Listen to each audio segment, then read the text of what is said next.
All right. Well, hello and good morning, everybody. First off, I want to thank everybody for being here today. Our presentation is by Henry Doyle, and it's titled Bird Photography in the Desert, Challenges and Opportunities. Henry spent over a week here in Tucson earlier this year, and he took a wide variety of pictures. He traveled all over the area, um, and encountered a lot of challenges that I'm sure many of you have encountered during your photography. So Henry's going to walk us through that, how he was able to overcome that and produce some of the wonderful images you're going to see here today. Also, before we start any of our events, those of you who have been here before know we always start off by reminding you of our mission and why we do these things. It's quite simple here at Tucson Audubon. Our mission is to inspire people to enjoy and protect birds. We feel like if we can bring you some of these educational events, see some of the things that people are out, the pictures they're taking, you can't help but be inspired and you want to protect these places and these birds moving forward. The other reason why we do it is just a lot of fun. I always love seeing the photographs people take. We live in such a beautiful area. We're fortunate to have the birds that we have, and we're fortunate to have Henry here today to show us all about them. So with that, I'll go ahead and turn it over to Henry. Henry, thank you so much for being here, man. I'm excited to see your presentation, excited to see all the pictures that you got. So I'll throw it over to you and I'll sit here quietly. Awesome. Well, thank you for having me today, and thank you all for coming, whether you're watching live or on the recording. So, like you said, today I'm going to be presenting on bird photography in the desert, specifically in the Tucson area, and some of the challenges and opportunities I encountered. So, just before I start on the presentation here, I want to go in a little bit about myself. I'm 20 years old. I'd classify myself as a nature photographer, so mostly birds, but I'll do some wildlife and landscapes occasionally. I'm currently most of the year based in Cincinnati, Ohio. That's where I go to college. I go to Xavier University, a small school in the city. But I'm originally from Louisville, Kentucky, which is about um, 2 hours away and not too far. But I travel around a lot. So I spend my summers up in northern Michigan, mostly for the birds up there, kind of a different environment. And I love to travel. So, of course, I've been to Arizona. I've had the privilege of traveling to Africa a few years ago. I've been to Alaska. So I've definitely been around, all in pursuit of creating images. Um, so yeah, and I guess a little bit about how I started photography. I've always been an outdoorsy person. Always loved hiking, climbing trees, mountain biking, stuff like that. So when I picked up a camera, it just kind of came naturally. I started with landscapes, but during the pandemic, I didn't really have landscapes near my house. So I discovered birds. Found the barred owl in my room, or not in my room, sorry, found the barred owl in my local park. And I was hooked instantly. I bet a lot of you can relate to that. There's always a spark bird that kind of gets you into it, and that was mine. So here I am, about 5, 6 years later, still doing it. So let's get into the presentation here.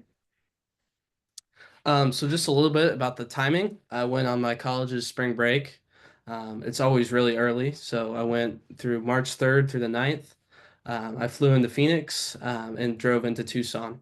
And why I chose Tucson, I have a relative that lives there, multiple relatives actually. So I'd been in the past, but that was before I was a birder. So I kind of remembered some of the opportunities there, and I decided to come back. So that was kind of some of the background on the trip there. Oh, honey, And don't. just a little bit about what I brought. This presentation is not about equipment, but I just kind of want to give you guys an idea of what I was using. So I've since switched camera systems, but at the time I had a Canon R5 and a Canon R7. So that's a full frame and a crop camera. And I was using a 100 to 500 zoom lens for the wildlife mostly, and a 24 to 105 for the landscapes. As well, I of course have my binoculars. I'm a big birder as well, so I like to be able to spot some more distant birds with those. And then I brought a tripod. I have a little asterisk there because I really didn't end up using it. But I always like to bring it on trips just in case, maybe there's a more static subject I want to shoot for a while, or Maybe I want to do some astrophotography or something. So I always try to bring that on trips.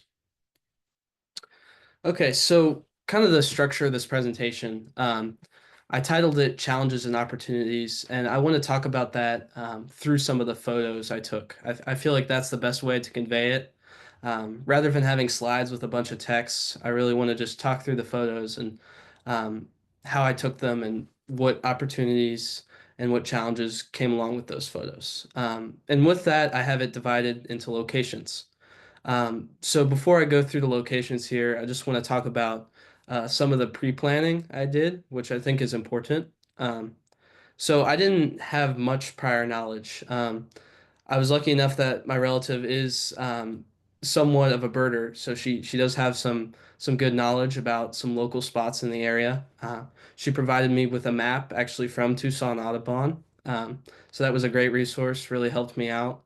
And then from that, I kind of looked in to the internet. I love to look at eBird. I'm sure most of you know about it. I could look at sightings from. I looked at the month of March specifically because that's when I'd be going. I didn't want to get my hopes up for something that would show up in August. I wanted to focus on March, because that's when I was going. I also like looking at the media section in eBird. So basically, you can see photos people have taken. Because I'd say with my style, that's primarily what I'm going for. I am a birder, but I'm really out there for photos. So I want to see what photos people are taking in March, kind of what the foliage looks like, what the environments look like, just to get a general idea. And it's nice in eBird because you can filter by all of that. So. And then I kind of looked at the hotspots around the city. I didn't necessarily check something off because there weren't a lot of sightings, but I definitely wanted to hit kind of a combination of the popular spots and just some spots I found cool through my research. Okay, so going into the locations I ended up picking, it seems like a small list for a whole week, but I find with my photography, I like repetition. So I go to a spot, I learn it, and if it's good, I'll go back multiple times. And because of that, I can work with the same subjects over and over again and really get the best photos by the end of the week. So the locations I ended up choosing were Mount Lemon, just to kind of get that different environment. Sweetwater Wetlands, which I would argue is probably the most iconic area in Tucson from what I've seen. Agua Nueva Park, Agua Caliente Park, Sabino Canyon, and Ventana Canyon. So I will be diving into each one of these and showing some of the photos and talking about some of my insights from these locations. All right, so let's start with Mount Lemon here. This was the first location I went to. I spent one night up on the mountain. Um, so this is honestly totally different than the rest of the trip. It's, I believe it's about 8,500 feet up in the air at the highest point, maybe even taller than that. So that provides totally different weather, totally different scenery. Like you have trees up here. I was surprised. I started out at the bottom and there were saguaro cactuses everywhere. But as I went up this path, you got more and more trees, and eventually you got these very charismatic pine trees. So it was super unique, super different. The first thing I kind of got into there was some landscapes.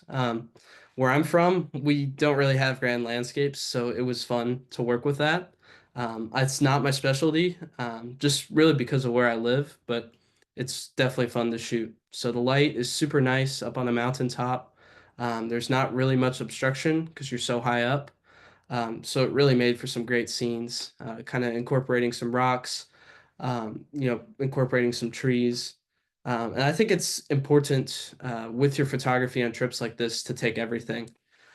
Like I said, normally I don't do a lot of landscapes, but when you're traveling, when you pay a lot of money on flights and stuff, you really should be taking some landscape images and to kind of show where you are.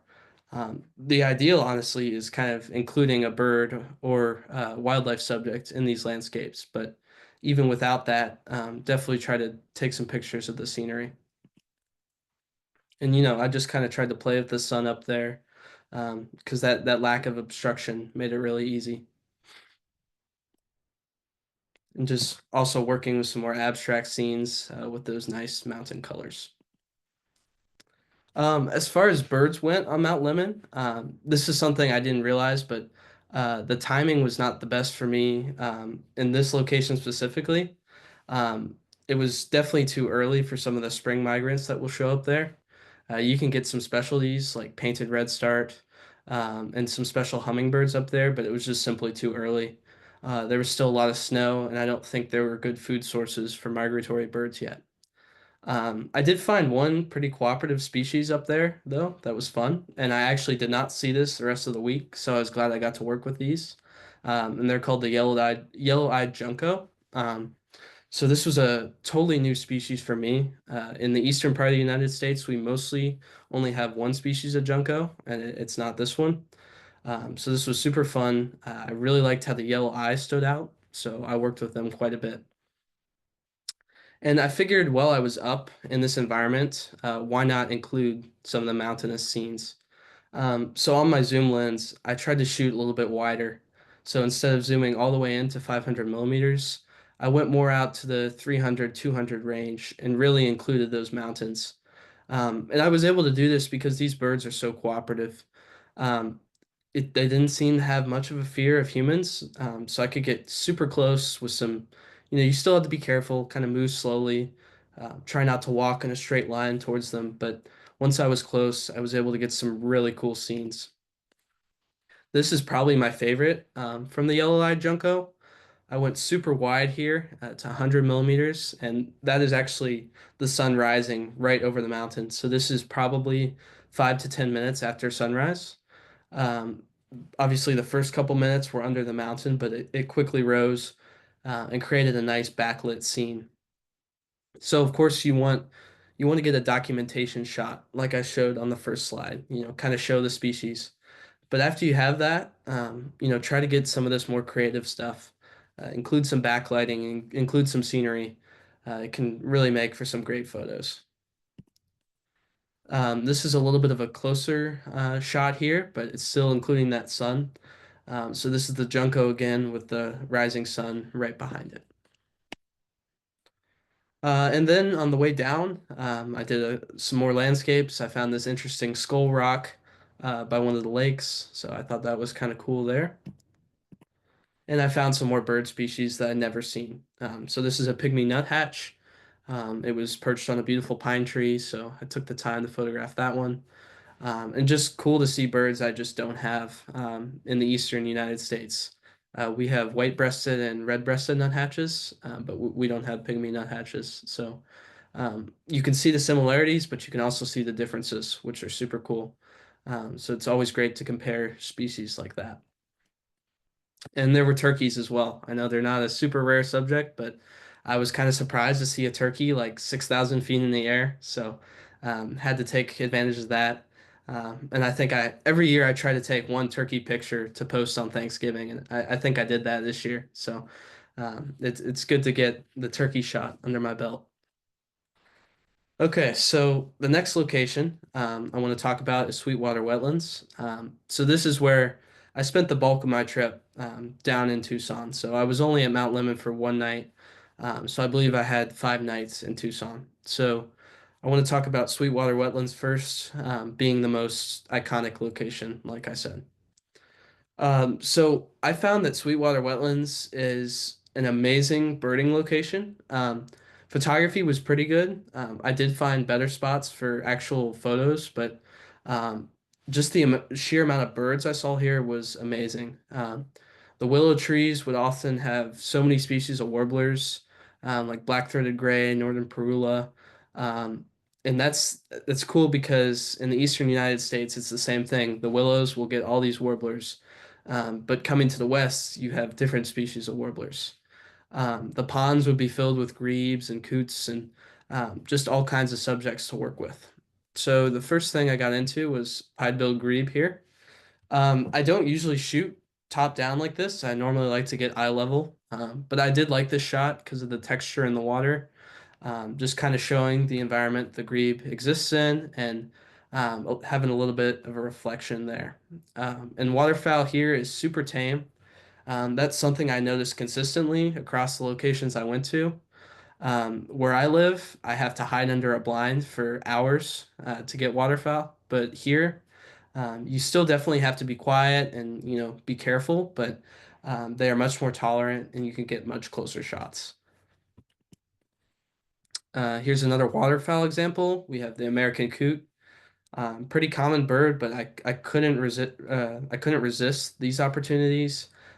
They came to point blank range. This is probably taken at 200 millimeters. That's just how close it was. So you can get those nice portraits at Sweetwater. And here we have a ladder-backed woodpecker. I really love the desert woodpecker species. I was able to work with them a lot over my week. And this guy was super tolerant, came super close. I had a nice orange background from some rocks behind. And I really liked the perch he was on as well. I don't really know what type of tree it was, but I really liked the texture on it. And I try to, like I said, I tried to get a variety of those kind of habitat shots and then portrait shots like this. And of course, there are quail. I was actually surprised. I did not see as many quail as I thought. I thought they'd be way more common, but actually, by having encounters like this, it made it more rewarding since I didn't see as many. So, this was actually my first encounter with the quail. They're Gambel's quail. I saw them coming, so I kind of placed myself on the ground.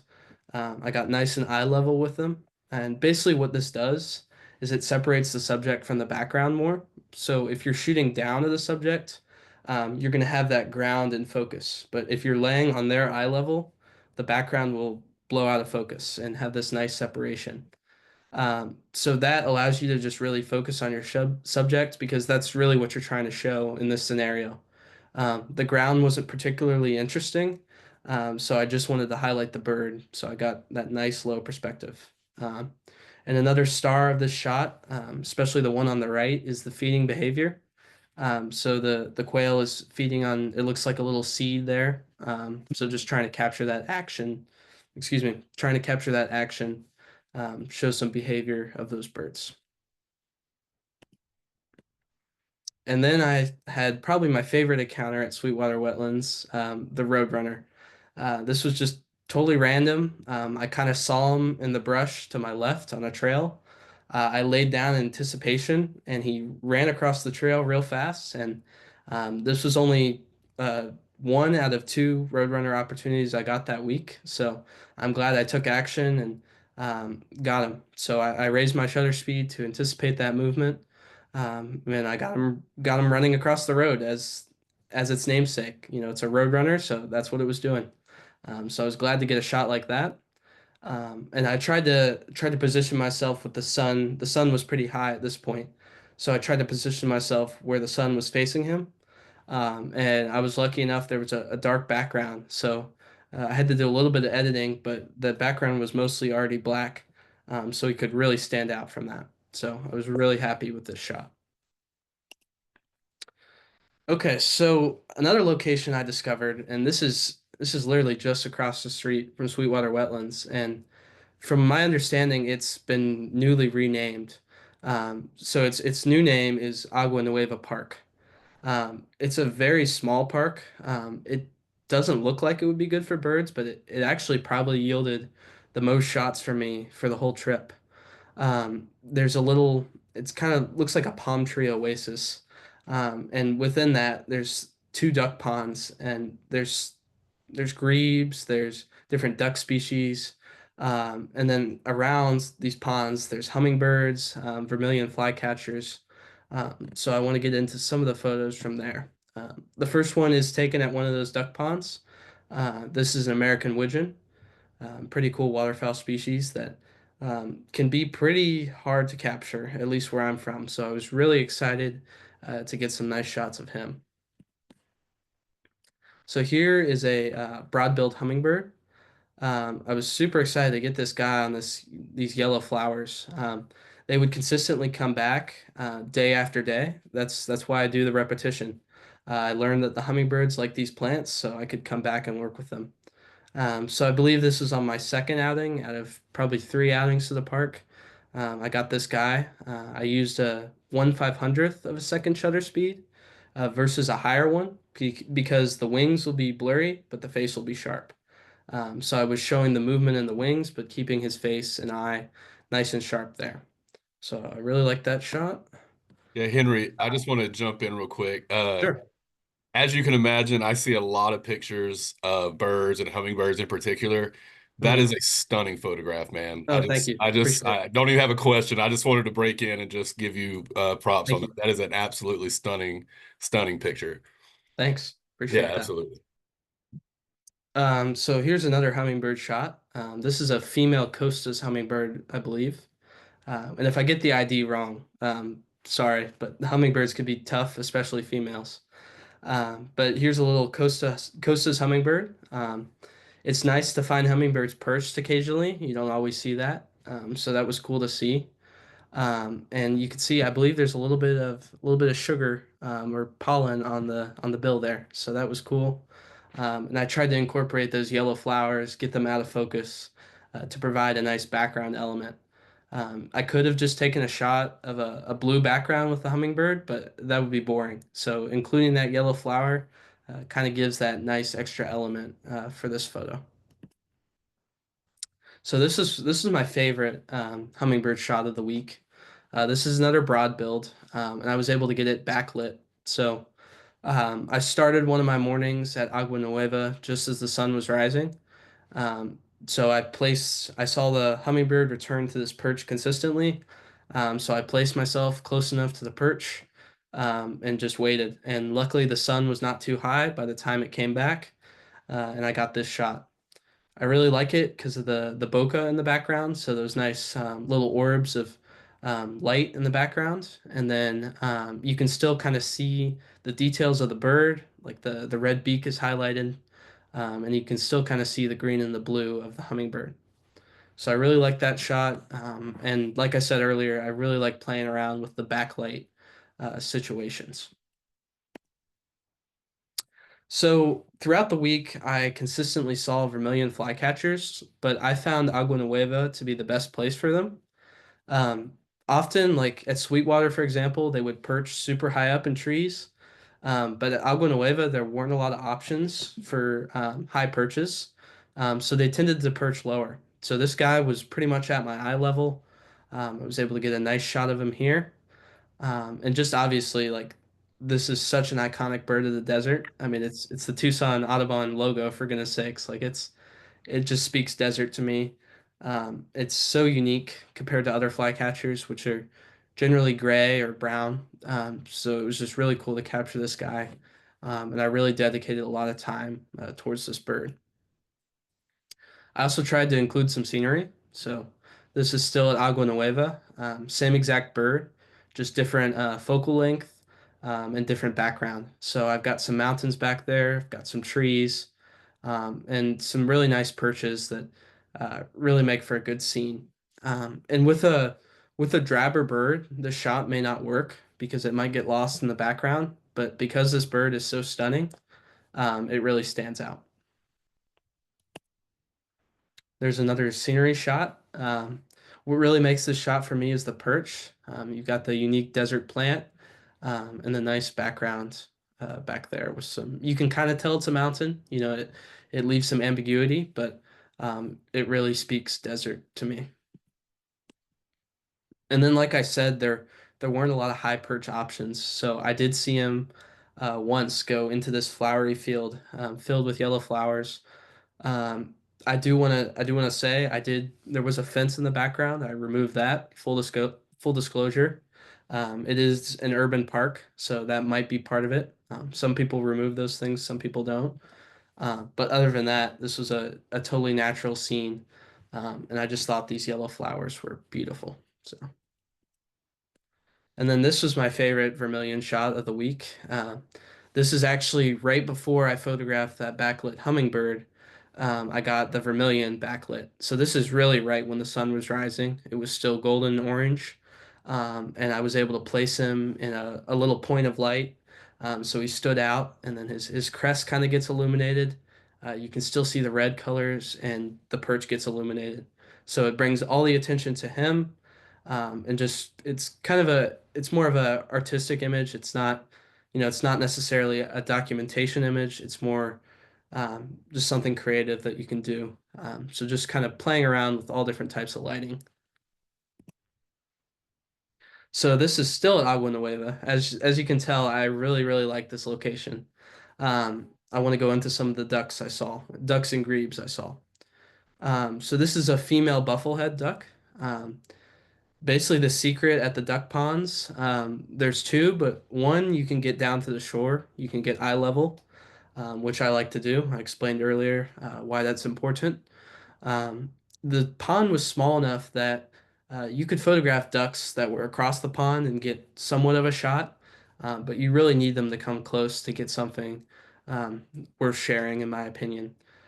So I would just come lay down. The ducks would get spooked a little bit. They wouldn't fly away, but they'd kind of move to the other part of the pond. But it just required some patience. Eventually, they would come back, maybe 20 to 30 minutes later. And I really liked how the light hit from where I was shooting. It was a front lit scenario, but often I got a dark background, which I'll show. So here's an example of that dark background. It's just because the light is not coming in at a direct angle, it's coming in at a side angle. And because of that, combined with the dark backgrounds, I believe there were some trees or a dark shoreline. You get these really kind of spotlit images. It just highlights the duck because, sometimes shores of ponds like these are not the most desirable to have in images. So the black background really simplifies it and allows you to show off the bird. So this is a female ring-necked duck. Um, or actually, I think it's a female scaup. I always have trouble with that, but she's doing a wing flap.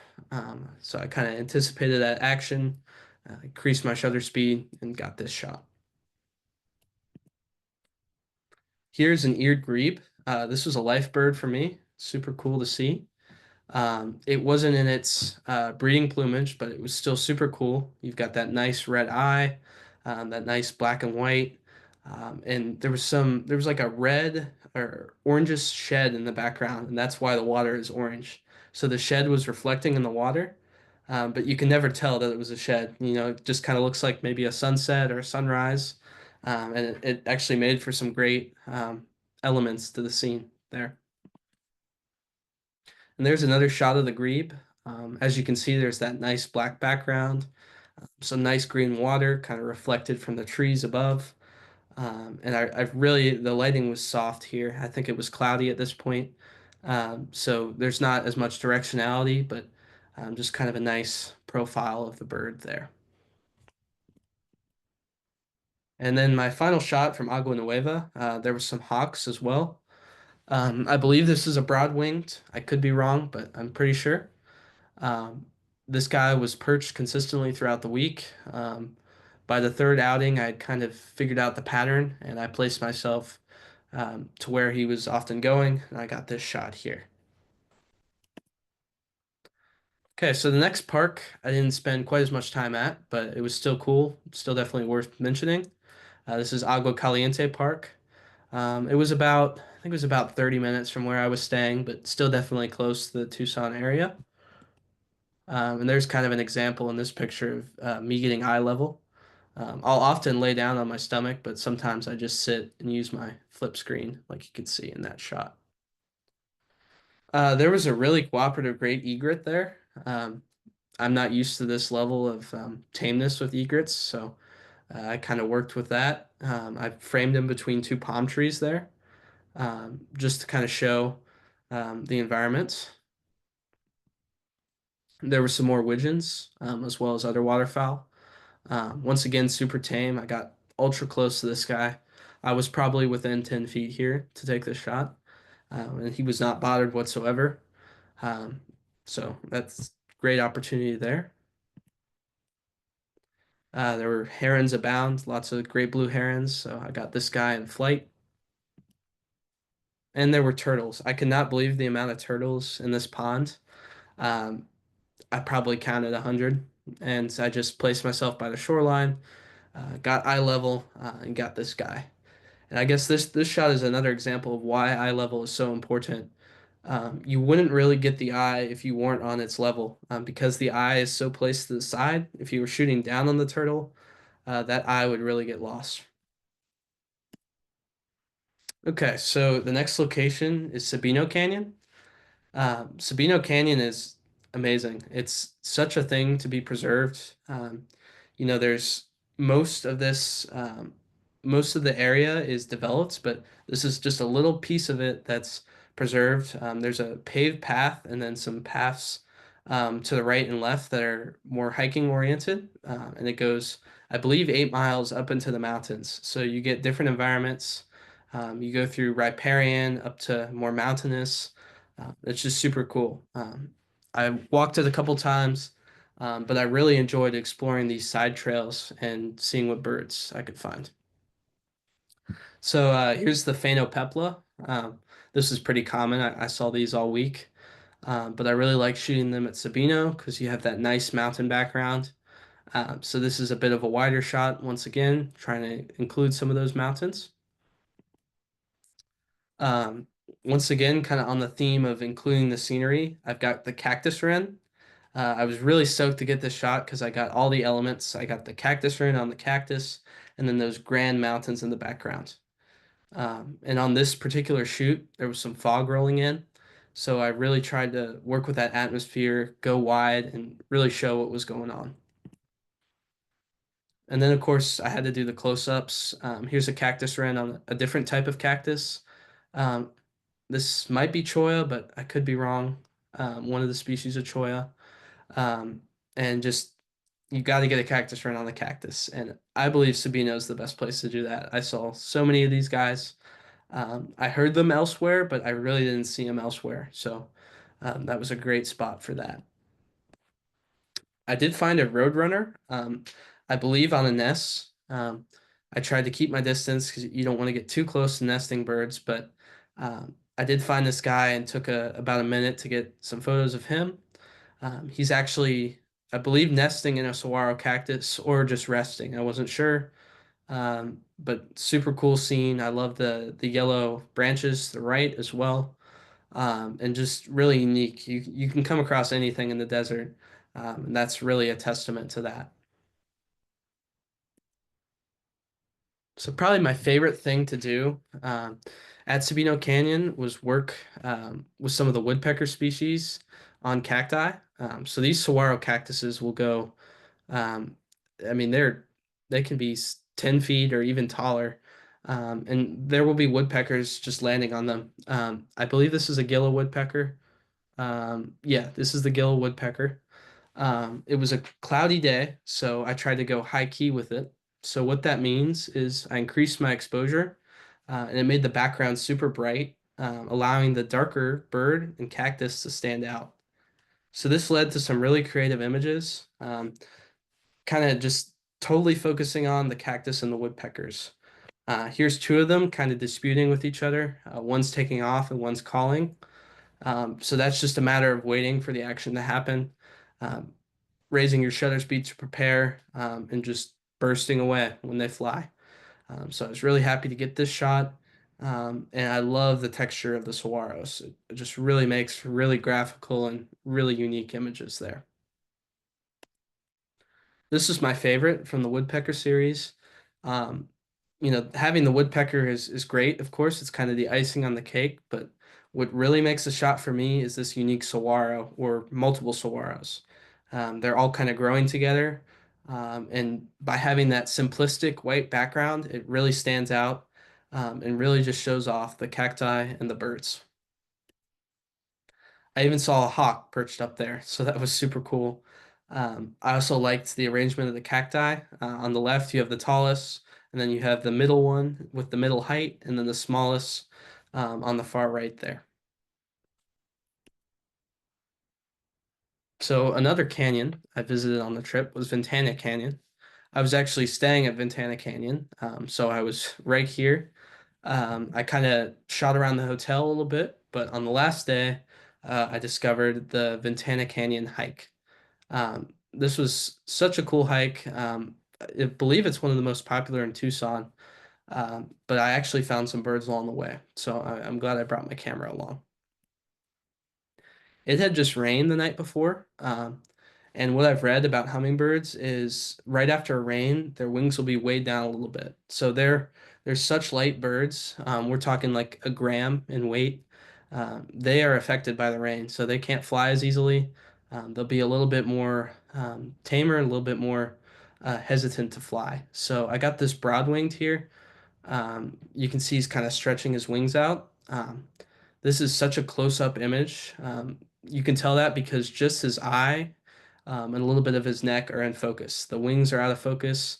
That just means I was ultra close up, within 10 feet there. I like the little bit of water droplets you can see in the foreground, and that nice green background, um, kind of mimicking uh, the beauty of the broad build there. I also tried to include some scenery with the Anna's hummingbird. It was showing off here. It had its pink colors. This is different than the hummingbirds we have in the east, the ruby-throated. Their colors come out more due to sunlight exposure, but the Anna's hummingbird, um, as far as I can understand, have more control of the color. So at this stage, I hadn't seen the pink yet, but this one decided to show it. So it really helped it stand out from the background for these wider scenes. You got the saguaros there and the nice yellow plant for it to perch on. And then, of course, I had to get a close up as well. Here's the Anna's hummingbird spreading out its tail feathers and its wings with the nice kind of blue and green background behind it. And here's just some landscape images I took from the hike. Um, there was this nice foggy, cloudy atmosphere. There was a little bit of rain, and it was just beautiful. Just really nice rocks. It was the dry season, so it was pretty easy to navigate there. And there's a shot of me with the scenery behind. It was pretty cold. I think it was in the 40s, so I dressed warmly, but I really enjoyed my time there. So that was kind of the conclusion of my trip. That's how I ended it on that hike there. And before we end the presentation today, I want to do some takeaways. First takeaway is Tucson's amazing. I will for sure be coming back. The amount of opportunities I got in a week is probably unparalleled. Lots of new species. I think I added about 40 birds to my life list, and just got so many quality photo opportunities. Sometimes it's one or the other. Sometimes I see a lot of new birds, but I don't get photos. Or sometimes I get a lot of photos, but don't add a lot of new birds to my life list. But this was kind of the union of that. Um, Anything for what I would do for next time is time it more with the migration. So now that I've seen some of the more common desert birds and gotten some good photos, I want to get some of those specialties. I mentioned the painted redstart. I'd love to go down and do the elegant trogon. I believe that's south of Tucson a little bit. So that's definitely on my list there. And I want to do Mount Lemmon again when all those guys are up there, all the special hummingbirds and other birds up there, warblers. So that's definitely on my list. So I'll definitely do that in the next couple of years. Um, and I guess another big takeaway is bring a versatile zoom lens. As you can see, I did a lot of close-up shots, but I also did a lot of wide shots. And some of the subjects are tame enough that you can do those wide shots. So make sure you bring that if you're going on a trip to Tucson. Bring that landscape lens as well because it is beautiful scenery for sure. And then my last takeaway here is repetition. I could have, driven around the state and just hit, one hotspot at a time going around the state. But because I was able to repeat locations, I could get really quality images. Of course, there's always a chance for those once of a lifetime images if you just go to a location once, but I believe that repetition really will make it for you. Allow you to know where the subjects are, allow you to get some idea of the behavior, and really get some nice shots. So when I come back to Tucson, I already have a nice knowledge base. I already know where to go. Of course, I'll need to adjust a bit for other subjects, but at least I have that knowledge base built up there. So thank you guys for listening. Feel free to type any questions in the chat. I just want to thank Tucson Audubon for having me today. And yeah, thank you guys. Awesome. Thank you, Henry. That Of was course. wonderful, man. Your pictures were beautiful. I will say, I think you need to give yourself more credit as a landscape photographer. Like Oh, you thank you. mentioned at the beginning, it wasn't your specialty, but those, especially those last couple pictures of Ventana were just Thanks. breathtaking. Um, Appreciate it. Steve Vaughn mentioned in the chat, you had talked about coming back next time, and he's right. I know with school it's a little bit more challenging, but yeah, if you could come back in May, the migration is in full swing. Mhm. And then really anytime from May through June or July is really good elegant Trogon time. May is actually when we here at Tucson Audubon do our Trogon surveys. That's when they're starting to come back. So they're moving a lot. They're loud. They're trying to establish that territory. So they're loud. They're moving a lot. But that's a wonderful time to do it. Well, let's see. I'm just going through the chat. Tons of thank yous, a lot of compliments, fantastic presentation. I don't know if anybody, oh, I was going to tell you for your next time to come back, it is a Gila woodpecker. So Oh, okay. Thank yeah, you. so on the G, that way you'll I know. photographed both of those, and I always confuse them. So thank you. Well, it's tough, and we can't figure out here in Tucson what we want to anglicize and what we want to leave natural because Mhm. we have a canyon here that we call it Florida Canyon, and it looks Mhm. like Florida Canyon, but apparently we're the only people that still call it Florida. Yeah, I was about to say, did you see Catherine's question about the Yes. shutter Yeah. speed? So I got Okay. a question about what was the shutter speed on this shot. I think here this was 1/800th of a second. So, like I said, I want to get that wing blur, but I still want to get the face sharp. So by doing that, you'll get the nice sharp eye, but those wings are moving faster, so you'll get that blur there. Excellent. And then Anu has a question. She's, great presentation. She missed the start, so she was just curious about where you are. And then also has a question about the f-stop on some of the blurry backgrounds. Mhm. Yeah, so I'm from Louisville, Kentucky, but I go to school in Cincinnati, Ohio. But what brought me to Tucson is I have relatives out there. So, and then the f-stop I use. So at the time, the lens I was using was 7.1 at 500. So that's the widest aperture I can use. So I use that for maximum blur. But then for some of the mountains, if I wanted it more in focus, I'd go to like f11. But if I wanted that blur, I'd stay at that f7.1, if that makes sense. So. Excellent. Let's see. I don't have any more chat. Oh, there we go. Steve has a question for you. Do you see Steve's question Oh, about yes. the gear Yeah, switch? so Steven asks, what gear did or two questions. What gear did you switch to from Canon? So I've been looking for a big prime for years. So I got an old Nikon 600 f4 from 2007, but then I got a mirrorless with that. So the Nikon Z6 III. I just switched about a month ago, so still getting used to that, but I've been working with a 600 f4 lately, which has kind of been my dream lens for a long time. So, Awesome. yeah, Yeah, Esteban is also on the Z series. nice. Yeah. So, yeah, awesome. Let's see. So we'll just see if anybody else has a question. You can put it in the chat. You can also feel free to unmute yourself and ask Henry if you'd like to.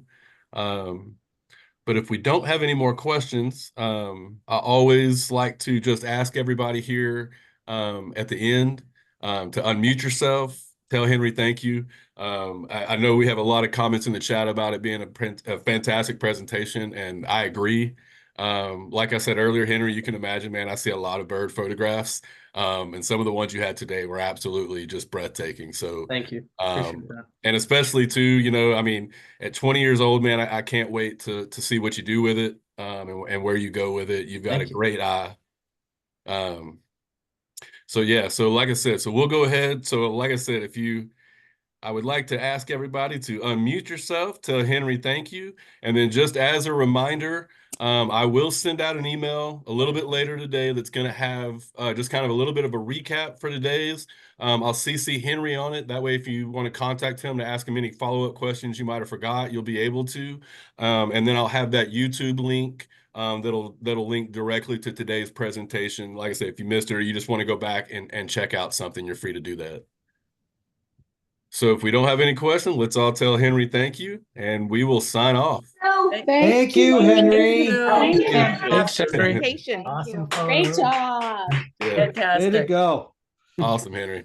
Cool. Well, Thank thank you all so much. I hope you have a great rest of your day and a great weekend, and we will be talking to you soon. All righty. Thank you, Thank you. everybody. Thank Thanks, you. guys.